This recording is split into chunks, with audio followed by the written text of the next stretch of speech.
یو ځل د نبی کریم صلی الله علیه وسلم نه یو صحابي تپوس وکړ، وی زما مور او پلار جمدي زه د دوی سره څه معامله وکړم؟ حضور پاک مبارک له خدای پاک داسې عجیبه صفت ورکړی و چې خبره به یې پوټینۍ وکړه خو هغې کې به ډېره لویه فلسفه او زمونږ پښتانه وایي وی پلانکې داسې خبره کوي چې دریاب په کوزه کې بند دی، ډیر مقصدونه په پټې خبره کې راځي. حضور پاک ناشنا او فرمایل وی هما جنتک و نارک، وی دا مور او پلار دی هم جنت دی هم دوزخ. ګوره پټې خبره که دا مور او پلار دی خوشحاله کړل د دې قدر عزت دی او که جنت دی وګټل، او که دا مور او پلار دی خفه کړل د دې بېعزتي دی وکړه او بېادبي دی وکړه دوزخ دی وګټه، هم د جنت دی هم د دوزخ دی. بس اوس خوښه خپله ده که د جنت دا دروازه ځان له ضایع کې او که د جنت دروازه ځان له مضبوطې.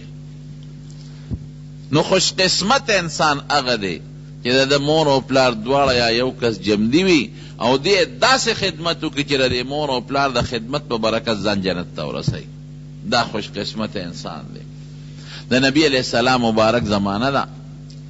دو مثاله دله در کوم. نو یو صحابي بیمار دی، نو نبی علیہ السلام تپوس لله چې لاړ هغه د زنکدن په حالت کې دی. نو طریقه داسې ده چې کوم انسان د مرګ په وخت کې دته به دا کلمه شهادت اوري، داسې به ورته نه وی چې ووایه، ولې دې په تکلیف کې داسې نه ده ووایي چې نه ویم اوره ووته. نو که ژبه د کلمې سره بلده ده د الله د ذکر سره، نو جبه باندې به د الله نوم راشي. ګوره ما تاسو ته د روژې نه مخکې د ذکر متعلق بیان کړی، جبه ذکر سره بلده ده نو په خولې به د الله نوم راشي، او که جبه ذکر سره بلده نه ده نو نوم به نه راځي. دا مسله ده. نو نبی علیہ السلام مبارک په خپله لګیا دی ورته وی اشهد ان لا اله الا الله واشهد ان محمدا عبده ورسوله. دا جبه پې نه وړي، هغې ورته لګیا دی کلمې شهادت ویله د جبه نه وړي. یو متل دی وایي یو بوډی زوی مړ کېده، زوی یې نه چېرته مونځ کړی نه ذکر نه اسکار، ټول عمر به یې ګډې چیلې سرولې. نو دا بوډی ورته ناسته ده، ورته وایي کلمې شهادت ورته اورئ، او هغه هم اقه ډرې ډرې کوي، هغه د هغه ګډو سره بلد دی ډرې ډرې کوي، هم هغه ډرې کې سوته کلمه شهادت یو نو نامورو ته بچې وی ډرې وی ډرې لاړې. نو چې څه سره د خوله بلده د ګورې به د په جبه راځي. الله بې انصافه نه دی، الله ډېر انصافدار دی، ظلم نه کوي. چې ستا جبه د هغه د نوم سره بلده کړې ده نو زنکدن کې به د خپل نوم یېری نه درته به یادوي. دا د الله انصاف دی. نو نبی علیہ السلام مبارک په خپله لګیا دی ورته کلمې شهادت اورې د جبه پې نه وړې. نو هغې حیران شو، ځکه د حضور پاک وجود مبارک خو ټول رحمت رحمت دی، چې زه موجود یم د رحمت فرشتې موجود دی او زما خولې مبارکې نه ورته کلمې شهادت روان دی او د ده جبه نه ړقي. دا ولې وی د ده څوک کور کې شته راوی بلی. نو یو بوډی مور یې هغې وله راوغوښته، وی ستا دې زوی لسه ډېر لوی جرم کړی دی، ډېر لوی مجرم معلومیږي، زه لګیم په خپله ورته کلمې شهادت اورم او زما د خولې نه هم دې نه اخلي، څه لویه ګناه کړې ده. وی صیب دې خو ډېر د منځ د روجو او د صدقو او د هر څه پابند دی، ډېر ښه سړی دی. وی نه سوچو کې څه غلطي به نبی علیہ السلام مبارک ته به کشف کېده، الهام به کېده، د الله د طرف نه به ورته القا کېده دې زړه ته. څه چل شته؟ وی یو صاحب یو چل خو شته، وی چې واده کړی دی نو زه خفه کړی یم، زه مور یم، واده نه مخکې زما ډېر خیال ساته او ډېر قدر به یې کو، خو چې کله یې واده کړی دی نو بس بیا د ښځې په سر ماته سپکې زما قدر یې نه دی کړی. نو ما د الله په دربار کې یو سوال کړی دی، ما وی خدایا زه خو ورته خپل حق نه بخم، ستا خوښه ده که ته بخې او که ته نه بخې. نبی علیہ السلام وفرمایلم په دقه الله رانیولی دی، دې نه لوی جرم بل نشته. د مور پلار بې قدري ګناه کبیره ده او لویه ګناه ده. وی بخه، وی د الله رسوله که حکم کې خو زه به وبخم، ستا اډر منم، او که مشوره راکې نو ړمې ته خفه دی نه بخم. نو حضور پاک مبارک ډېر هوښیار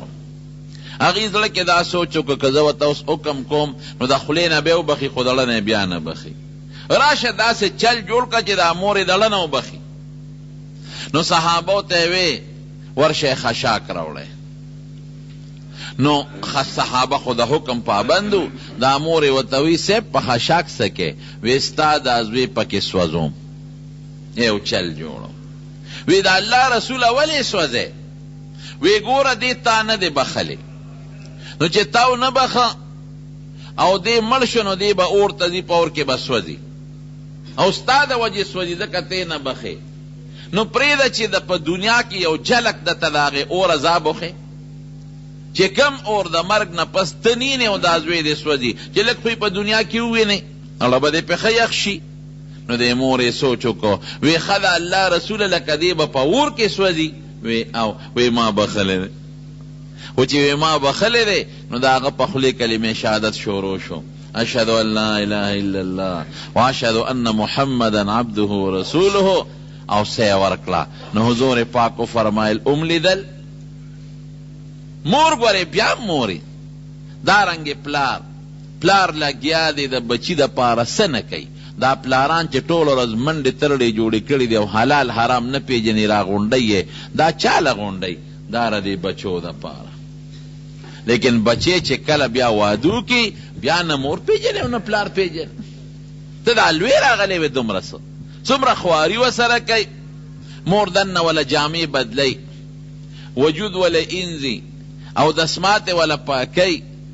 او په هغه بستره چې لمده بستره د دې بچي پکې متیازې کړي په هغه لمده بستره کې ورسره پرته ده او د شپې څوک د خوب نه پاسي څو ځله ورسره دا مور د شپې پاسې د دې بچي سره خوب یې په او پلار ته وګوره ګوټ چاري منډې ترړې